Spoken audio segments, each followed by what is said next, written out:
Hello, and thank you for joining us for today's session.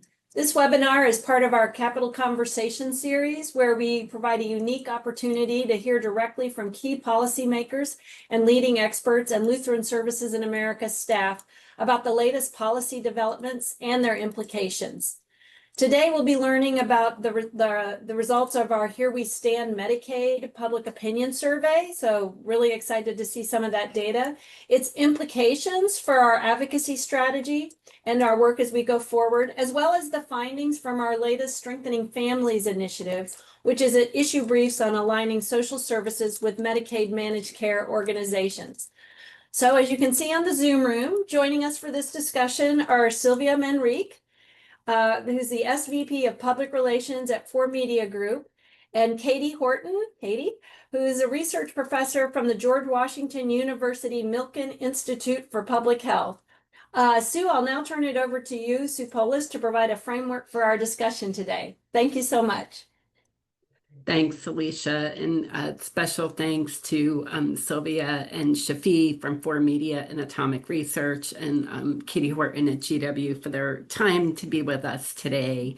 I just wanted to share a little context before we dive in and turn our program over to the speakers who are with us today. I wanted to just if folks could bring up my slides, I just wanted to orient us in where we are with our Medicaid work and efforts. As you all know, we've been working across two fronts with Here We Stand. So if we can go to the second slide, to defend and strengthen Medicaid. Of course, as we've been doing these capital conversations, you all know, have been steeped with us on the defense side. So I just wanted to recap a little bit about where we are, where we started, and where we are. Next slide. So first, where are we in terms of the current landscape? We've had some wins and losses, right? On the loss column, as you know, we're witnessing the largest cuts to Medicaid in its history. And as many of you are seeing, these impacts of these cuts will vary state by state. And we'll continue to monitor this activity and do our best to seek out opportunities to join members together, including where you're in the same states. In the win column, while we're seeing these cuts to Medicaid, significant cuts, the highest risk to Medicaid were avoided or eliminated from the debate, including things that we had talked about in this forum, right? We didn't see per capita caps or block grants. Another win column, right? LSA has been recognized by key committee staff on Capitol Hill for our durable presence, right? With many of you members making frequent trips and visits to Washington, D.C. over the past several months. In addition, right, to the meetings LSA staff were setting up. Many of you came and did your own meetings, and many of you worked with us and joined coalition efforts, including a faith-based Capitol Hill Day that we did earlier this year. And so the result is that we have strengthened the visibility of Lutheran Services in America and our member organizations, including the expertise that many of you bring to inform Medicaid policy. So now, next slide. Of course, we'll continue our defensive work. And as part of the varied work that we've been doing in Here We Stand, really made possible through the tremendous support we've had through our partnership with 4Media and Atomic Research, we asked them to share a little bit. Many of you saw a lot and used a lot of the messaging that was developed, the ads that we were able to do, the media outreach that we were able to do with 4Media. But today we wanted to share what we think are some tremendous insights about the positioning of faith-based nonprofit organizations, their work in Medicaid to support populations, including older adults. So with that, I'm going to ask Sylvia, my colleague Sylvia from 4Media, to take it over and help guide us through a little bit more meaty discussion about the polling. Great. Thanks, Sue. Can everybody see my screen? Okay, great.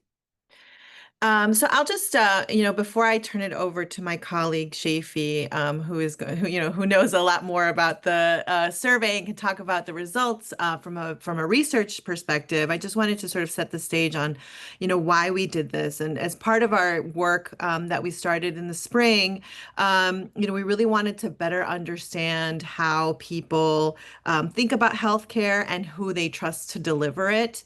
And so we conducted this national survey and we looked at perception across the political spectrum on a few different issues. And one of the major things that we wanted to explore was trust in faith-based organizations for obvious reasons. Do people feel confident in the ability for faith-based organizations to deliver care? And then just as importantly, do people realize that a lot of the organizations, these like Lutheran Services America, play a role in the healthcare system as it relates to Medicaid. When we first started this work, it was sort of rapid response, but as the vote came about, we wanted to make sure that we were also keeping an eye on like what's next after the initial push of communications, and to really understand how people understand the healthcare system and faith-based organizations' role in it. So, what we found, and Shafi will go into the actual results, but there's support and recognition out there for faith-based organizations, but we also identified some opportunities, and I think those gaps that we found of information and perception will really help us to position ourselves moving forward from a storytelling point of view, from a communications point of view.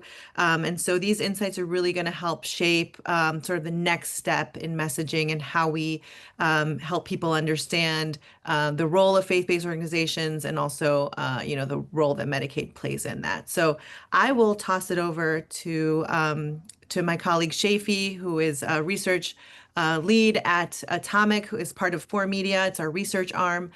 So Shafi, take it away.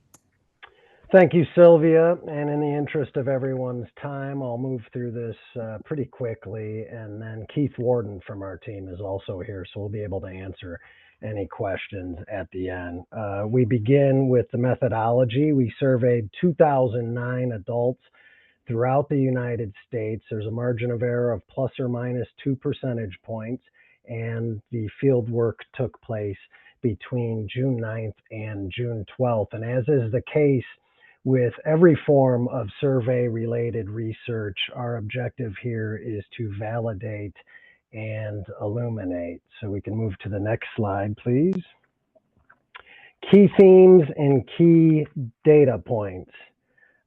We see strong positivity on faith-based organizations' role in health services, and we specifically used faith-based organizations in our questionnaire to separate from nonprofits or anything else. So the data reflects how U.S. adults feel about faith-based organizations.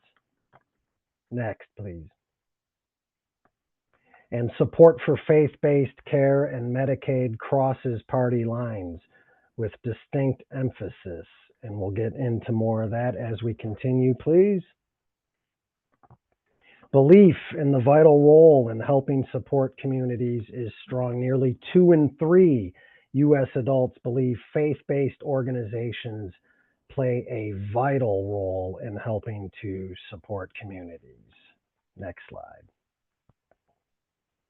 And it's positive on delivering elder care and health services to communities. More than half trust in faith-based groups to deliver elder care and health services to communities. And this is also true with registered Republicans and Democrats. By majority, they trust faith-based organizations to deliver elder care and health services to communities. Next, please. 53%, more than half, believe faith-based organizations are critical partners in healthcare delivery to communities. Next. And registered Republicans and Democrats believe by majority that faith-based organizations are critical partners in healthcare delivery to communities. Next. More than half of U.S. adults say they are confident that faith-based organizations provide high quality care while maximizing resources.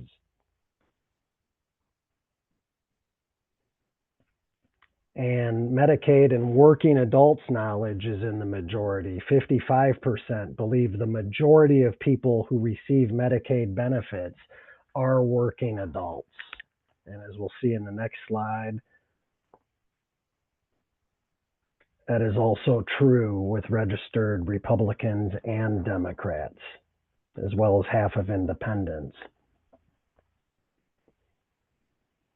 Next, please.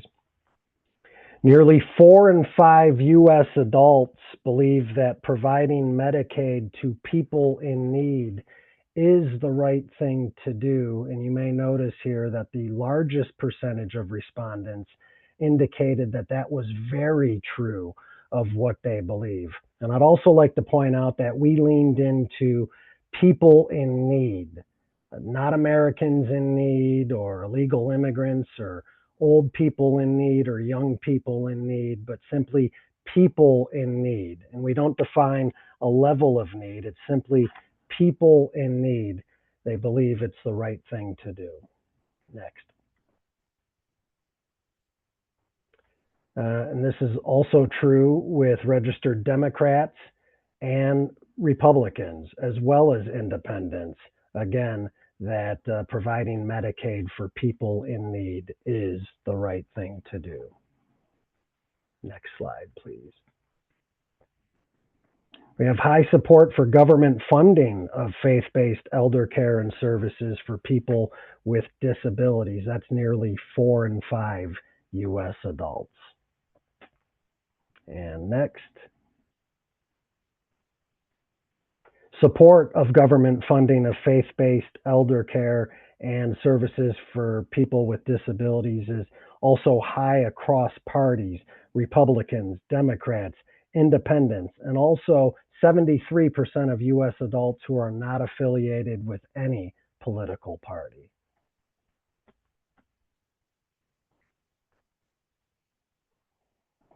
And half of U.S. adults believe their social safety net as provided by the government is shrinking.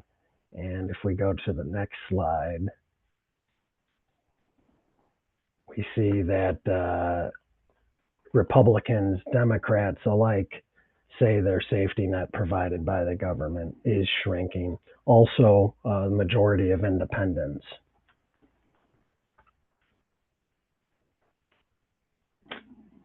And that's the survey results. Like I mentioned before, Keith Warden from our team is also on the call. If there are any questions about the results, we're happy to answer them. And thank you for your time. And if I may, wanted to go ahead. One thing I wanted to mention here, and sorry I'm off camera, there's a little technical difficulty on my end. One thing that I wanted to kind of share in the analysis here, Shafi mentioned a couple of things specific to language ask. It's kind of obvious what some of those are around using the term faith-based organization versus non-profit organization. We wanted to be able to isolate it to the faith-based side. That's kind of makes sense because of some of the conversation around nonprofits that are not even involved in this, and how that can throw some shade here and there on all nonprofits, including those that are faith-based. So specific language there used. The other point on the people in need, that was to level set. It really didn't matter. We used person first language there. That's intentional as well, so we can focus on the people and focus there.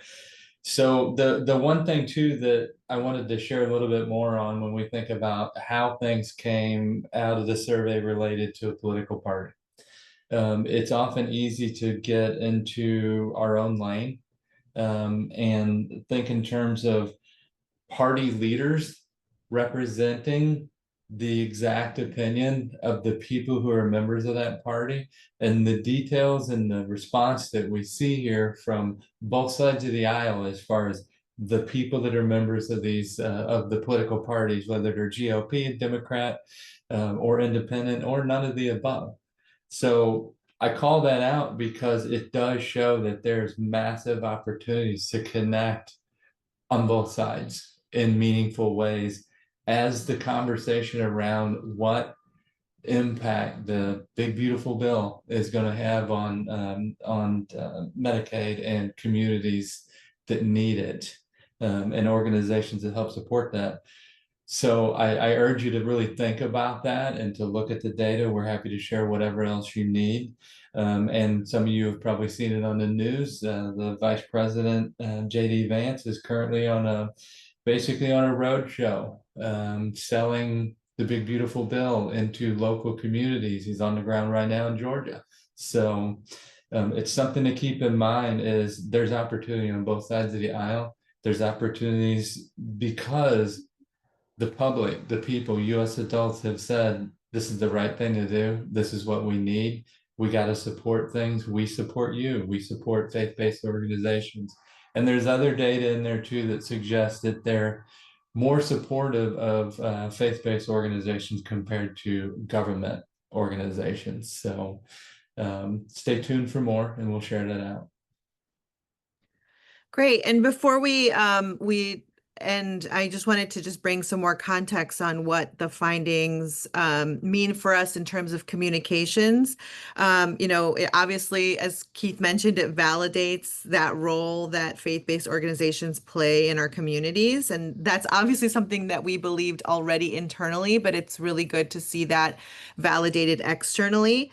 And now that, we have data to support that. So this gives us really tangible proof points that we can use in any advocacy that we do at every level. So whether that's conversations with policymakers or community leaders or funders who want to see, what the general population is thinking, and it shows clear evidence of impact. So for our members, I think this research also provides some language of legitimacy, right? It gives them confidence to tell the story that demonstrates that, they're making a difference on the ground, and people know that they're making that difference.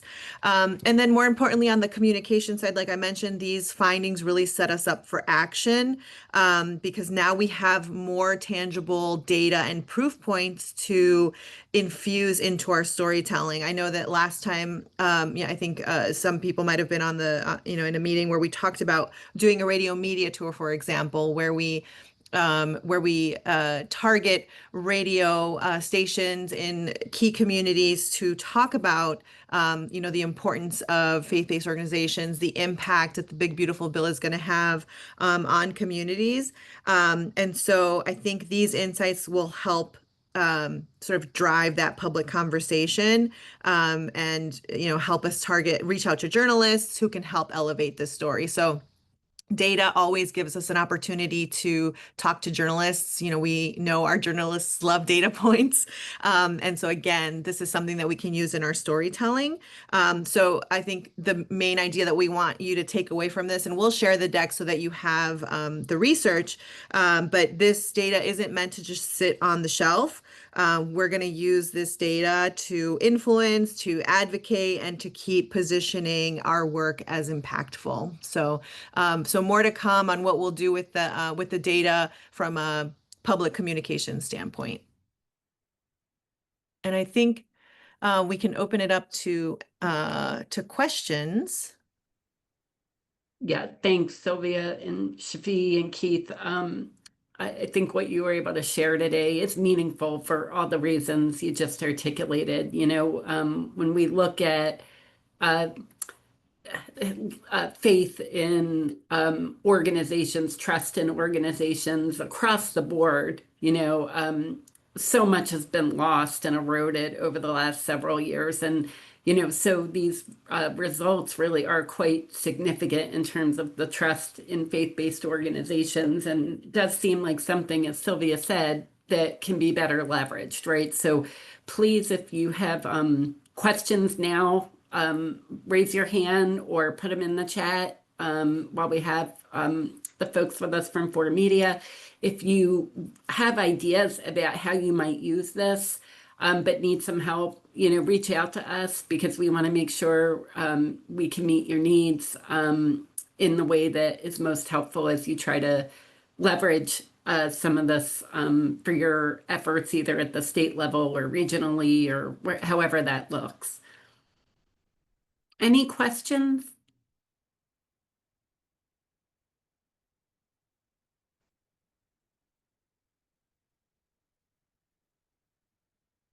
Okay, well, you'll continue to hear more about this, obviously, as the work moves forward. If we can go back to my slides, to slide, I think it's slide 4 or 5, maybe it's slide 5. I wanted to just remind us, right, that yes, we're dealing with now the implementation of the budget reconciliation bill, which again will vary significantly state by state. Sorry, Kylie, can you go back at least one? Thank you. So, right, it'll vary state by state. We imagine some of this data, as you're making the case locally or at the state level, could be helpful to your efforts that we shared today. And our aim is going to be able to bring you together to do some joint work in your states respectively, across service lines, because that seems to be something durable over the last 6 months that folks have expressed a lot of interest in, and continuing to position the subject matter expertise of our members, especially because we don't know if we're done yet, right? There's 2 quotes here. One from Senator Crapo from Idaho and another from Senator Johnson from Wisconsin, where they're surfacing the potential for additional rounds of budget bills and potentially more cuts to Medicaid. So we don't think our work is done. You're going to continue to hear from us, with requests for engagement and meetings through the fall, as we continue to work on the defensive side. Now, next slide. And in addition to the defensive slide, right, our effort has also been very much aimed at strengthening Medicaid.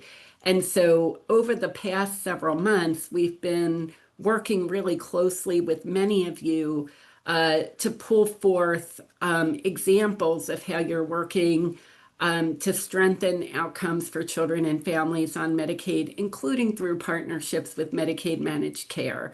I think we've talked in this forum, this Capital Conversation Forum, in the past about member case studies, and in addition to 2 new issue briefs. We'll have a 3rd out very soon. But today I asked our colleague Katie Horton, a research professor who's been working with us from George Washington University.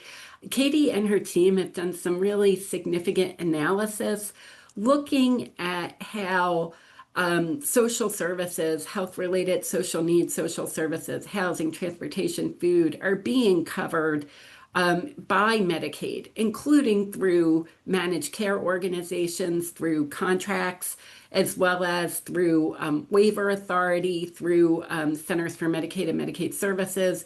So Katie's going to share with us some opportunities that are coming through the research where we can strengthen the work of Lutheran Service in America organizations in partnership with Medicaid and Medicaid Managed Care. So let me ask Katie to join us and take us through some of their recent research findings. Thank you, Sue. Appreciate it. Let me try to pull up my slides here. There we go.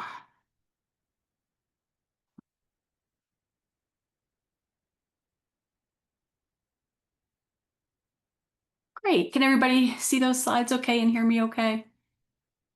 Okay, terrific. Well, good afternoon. Thank you so much for having me. I'm joined today by my colleague, Erin Kerkachansky, who did a significant portion of this analysis, and hopefully together we can answer any questions and have a good discussion with you all.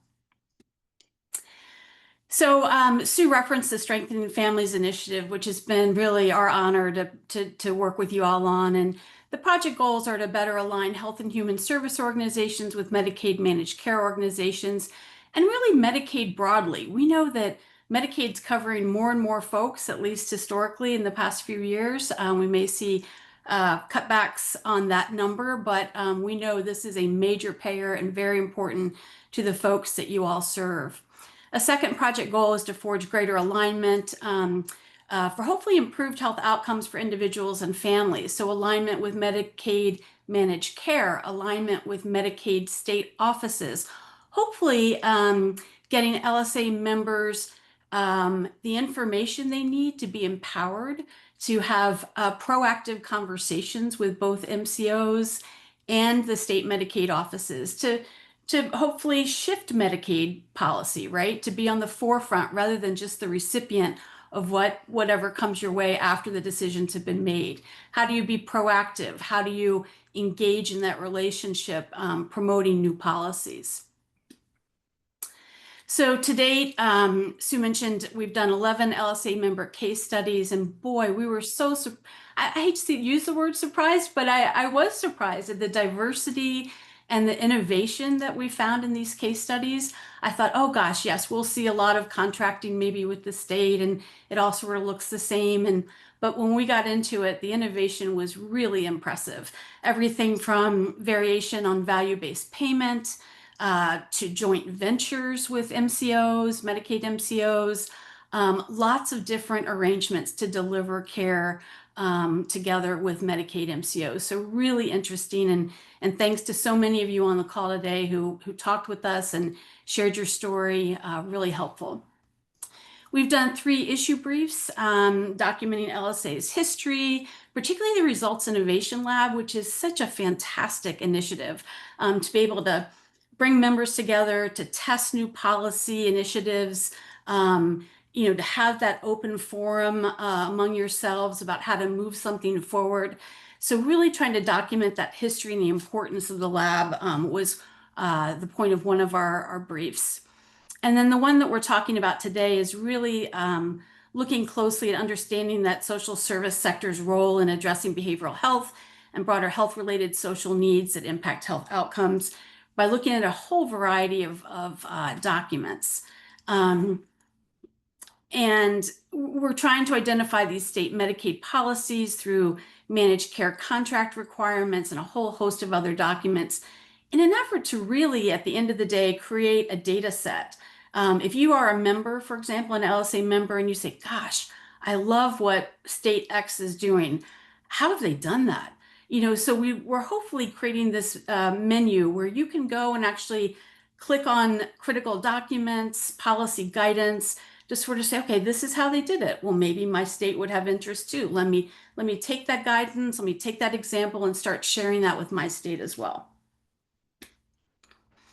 So our analysis included 16 state Medicaid programs, and we're really looking for opportunities for collaboration, right, between social service providers and Medicaid managed care organizations.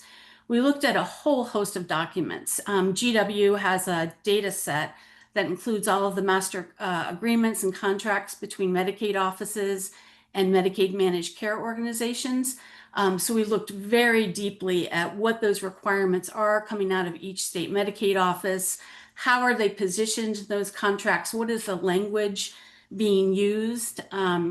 We also looked at 1115 waivers related to health-related social needs, community health worker state plan amendments, and also in lieu of service documents. And I'm sure you all know what those are, but just to level set, these are Medicaid managed care, and in lieu of service is a Medicaid managed care benefit that allows states and managed care plans to cover non-traditional services, things like maybe meals or housing supports.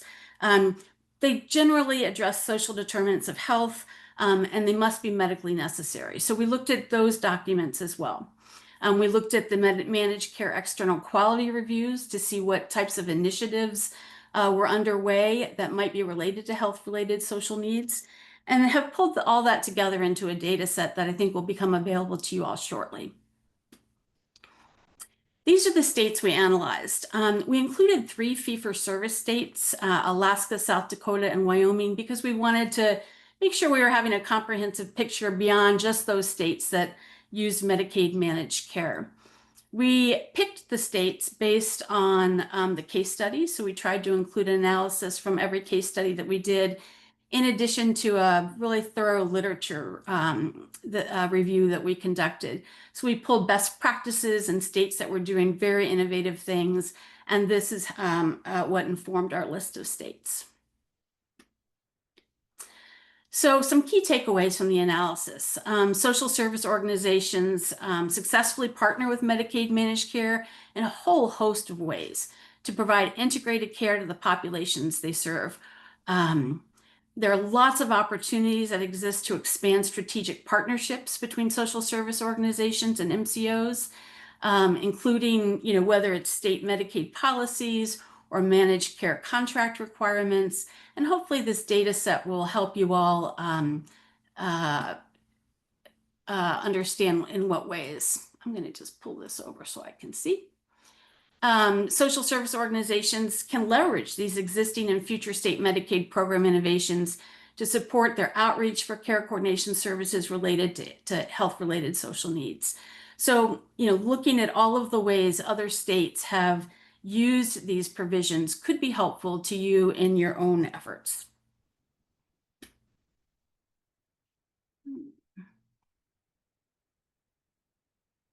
Okay, so some findings and some opportunities. I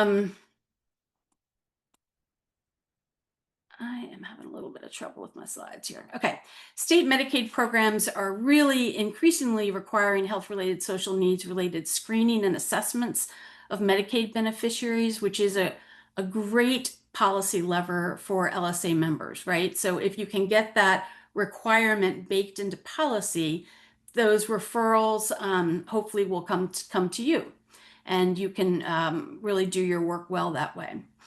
We found that all 13 states that we looked at, the non-fee-for-service states with managed care that we analyzed, had some type of requirement that at least a subset of managed care members be screened and assessed for health-related social needs.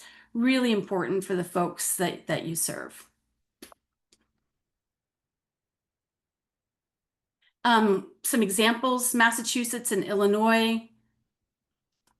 Managed care contracts require that all new enrollees, folks coming into a managed care plan for the first time, must be screened for health-related social needs. Another example, Minnesota's managed care model contract requires that managed care members who present to emergency departments be screened for health-related social needs, and that they be connected to case management services. We did highlight LSS of Wisconsin, who's really doing some great work, conducting routine health-related social needs screening and assessments, some high-intensity case management. Really applaud their efforts. They're seeing great outcomes, and encourage you to look at that case study for more information there. States are a second opportunity that we'd like to highlight. States are using Medicaid waivers and contracts to require MCOs to collaborate with social service providers to coordinate care around health-related social needs. So it's not just making the benefit available, but it's actually requiring that collaboration.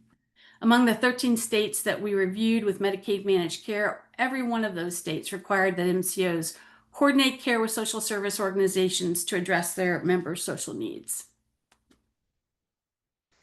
In Illinois, MCOs are required to provide care management to all enrollees who accept or request it. They have to assess their members' social health in addition to physical and behavioral health. And they've got these interdisciplinary care teams that must include care coordinators who connect MCO enrollees with community and social service providers.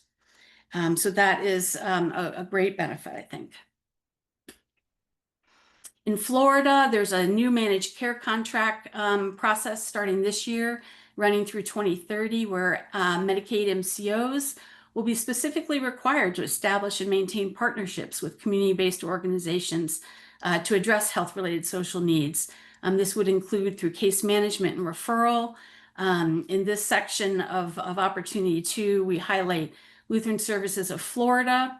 They've got a tremendous, robust care coordination program. One of, I think it's 7 entities managing contracts with the state's Department of Children and Families. So doing some great work there. Opportunity 3 involves integrated care. So states are really pushing this integrated care model that facilitates screening of and treatment for not just physical health, but behavioral health and health-related social needs. Among the 13 states with Medicaid managed care, every single one of them were using integrated care models that addressed health-related social needs. That's fantastic. I mean, it's a huge amount of progress in the last 5 years or so. Many states are using community behavioral health clinics to do this integration, and we saw a lot of reference to this in contracts and in the analysis. An example would be Kentucky using an 1115 waiver that was approved in 2024. They've launched a recuperative care or medical respite services pilot. It's really providing that integrative medical, behavioral, and health-related social needs sets of services to support folks experiencing or at risk of homelessness. And this would include folks with serious mental illness. So innovation from coming out of Kentucky, interesting example. I'd encourage you to look at it. Another example in Florida, another 1115 waiver. There's a pilot program in 2 regions of the state utilizing 4 participating MCOs to provide services to Medicaid beneficiaries with severe mental illness or substance use disorder who are at risk of being homeless. So this would include mobile crisis management, peer support, transitional housing. Another interesting example. In this section of the issue brief, we highlight Lutheran Social Services of Northern California through their CalAIM effort, their 1115 waiver, looking at integrated system of care through a CalAIM waiver program, really doing neat work there. And finally, the 4th opportunity, lots of work, really interesting work around value-based payment arrangements to improve patient outcomes, and of course, to reduce healthcare costs. Closely tied to this as part of this effort is, increasing requirement that MCOs engage in performance improvement projects to measure the impact of addressing health-related social needs on both health and health disparities.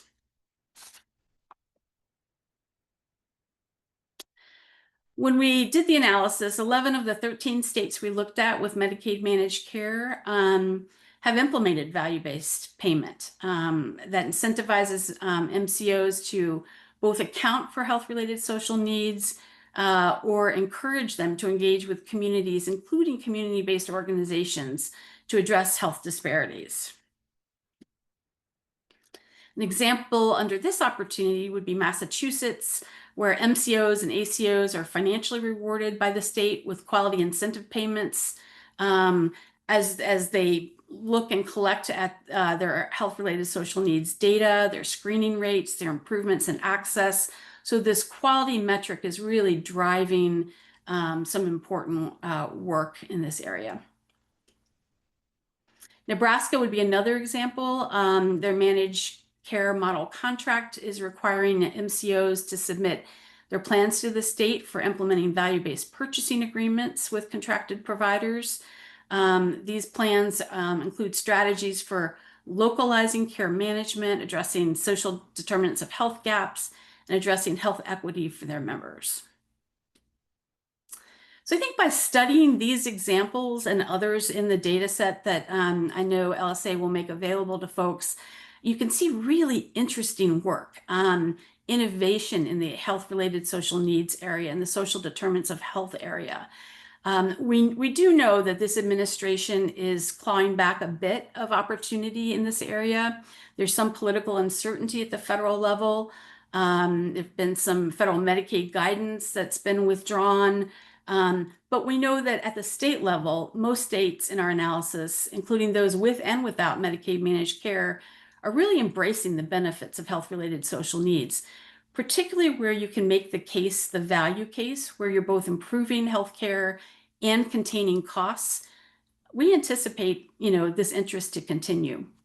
So social service organizations, what we're hoping, MCOs should become more aware of these initiatives and requirements, as well as the potential for their organizations to partner with Medicaid state agencies and Medicaid MCOs to advance health-related social needs and hopefully improve health outcomes.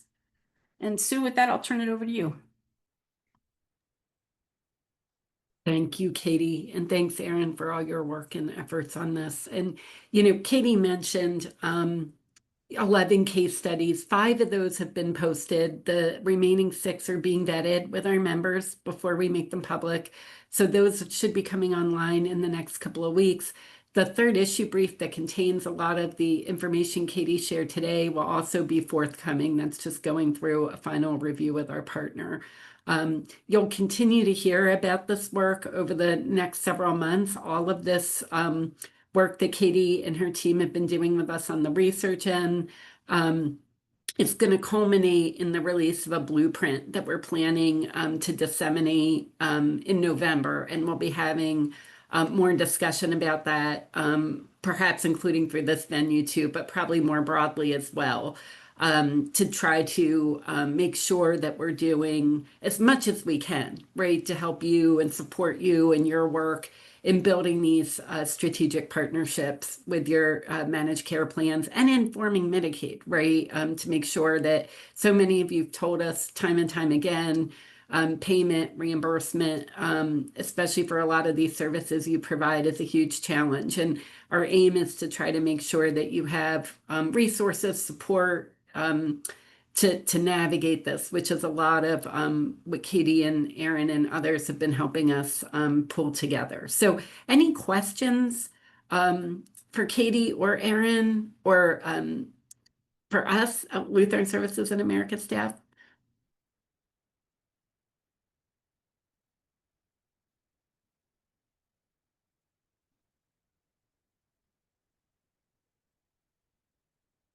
If we can be helpful in connecting you to any of your peers, let us know.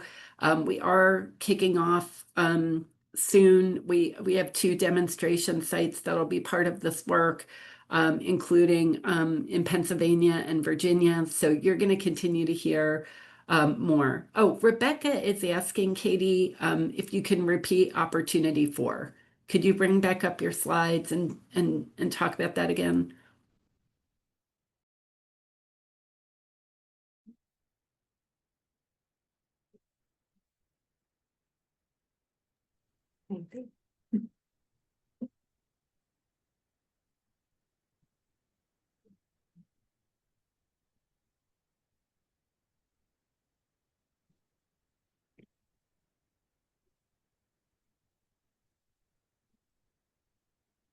Yeah. So opportunity 4 was really about states. You guys can hear me okay, right? Yeah. Really about states not beginning, but continuing to test value-based payment arrangements, including with social service providers, to improve patient outcomes, hopefully really tracking and monitoring those healthcare costs. And I noted earlier that a close link to this effort was having in place systems to track your outcomes, critically important when trying to make that value case to an MCO that you want to work with or to a state Medicaid agency. They want to know that you've got systems in place to track your outcomes. And these initiatives, the quality initiatives, are happening both, coming from the state, requiring them, and then also from the MCO, also requiring that you can track and report out outcomes, not just process outcomes, but really true, meaningful change in care outcomes. Mm-hmm. Rebecca, did that answer your question? Yes, it did. Thank you. Yes, and we'll make these slides available. And what Katie just presented to you in the last 20 minutes, right? This is a lot of depth and effort that we went over today in a concise way, right? And we'll make the slides available. But we are really interested in hearing your thoughts, what would be helpful to you as we put together the blueprint that I mentioned that will release in November timeframe later this year. Part of that is going to be putting together a series of recommendations, state, federal, and local, for different actors, right? To talk about how we spread and scale this kind of work and effort, knowing that, as Katie and her team have done this, there's a lot of evidence, right, that speaks to the importance of addressing health-related social needs and improving outcomes for children and families and for older adults and for people with disabilities, right? So we feel strongly that as we're building that blueprint and those recommendations, there's going to be practice recommendations, policy recommendations, other types of recommendations that will have to play out across sectors. And so we want to hear from you as you're thinking about this, as you're building on your efforts. I know some of you with us today are featured in these case studies, and you're already a certified community behavioral health center. We want to learn from you what your needs are. Some of you have already met with Katie and her team at GW, but please be in touch with us. Your questions, this is not easy work. It's not, this is all taken shape over, this shift toward managed care, which the second issue brief covers in detail, the shift to managed care and value-based payment approaches. These are all, relatively still new and early, right? There's not decades of work that's happened here. So, this is all part of our effort to ensure reimbursement exists for the work that you do in addressing health-related social needs and stabilizing people so that they can move forward in their lives, all the populations we serve. So we're deeply interested in what your questions are, what you're struggling with, because that'll inform this blueprint that we're in the process of pulling together. So any other questions for Katie?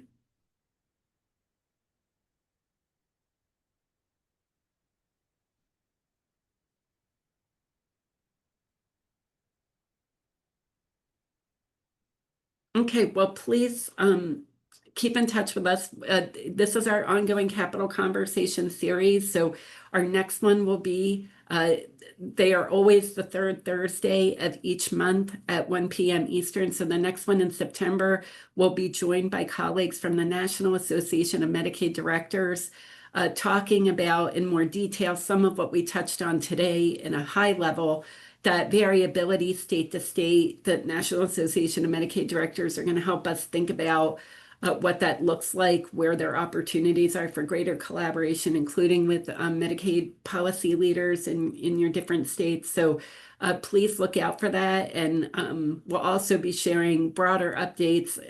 Workforce and housing remain of critical importance to our policy work, of course. Health-related social needs includes these issues as part of our broader access to care agenda. So you'll continue to hear more from us, and please let us know how we can continue to support you, and we'll see you in September, if not before. Thank you. Thank you. Thank you.